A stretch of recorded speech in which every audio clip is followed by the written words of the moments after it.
feel after him, and you'll find him. Blake said, imagination is spiritual sensation. Spiritual sensation. But how would I feel after him and find him? Well, first of all, he does all things, good, bad, or indifferent.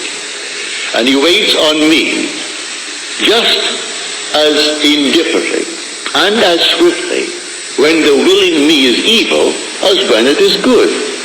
Because he is a creative power. He kills, he makes alive. He wounds, he heals.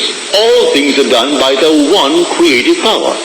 There isn't another God who is evil and one that is good, one that is altogether loving and one that is altogether hating. No, only one power. And that power is the human imagination. So, how will I then feel after him? What would the feeling be like if it were true? What true? That I am the man that I would like to be. What would the feeling be like? Test it. For all things are made by him, and without him was not anything made that was made. Well, now, if I dare to assume that I am now the man that I want to be, and I persist in that assumption, watching my mind morning, noon, and night, so anything that I find myself dwelling upon that is in conflict with that assumption, I ignore it. I put it aside. I will be faithful to this divine vision, the vision of myself. So anytime I catch myself daring to feel less than the thing that I'm feeling or trying to externalize in my world, I simply stop it and go back to that assumption that I am the man that I want to be. If I persist in it and it becomes a fact, then I've found him. I don't observe imagining as I do objects in space. I am the reality that is called imagining.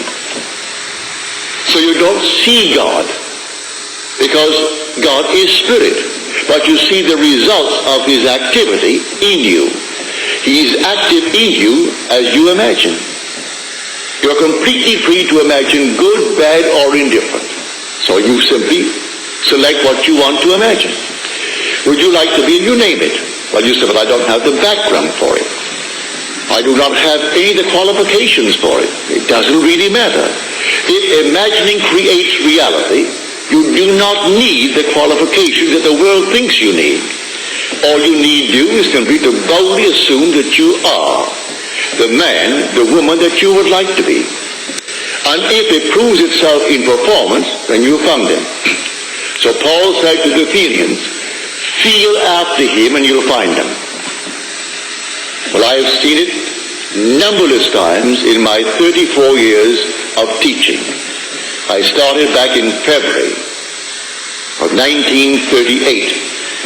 And here I am, this is February of 1972, and I'm yet to see it fail if we, the operant power, applies it.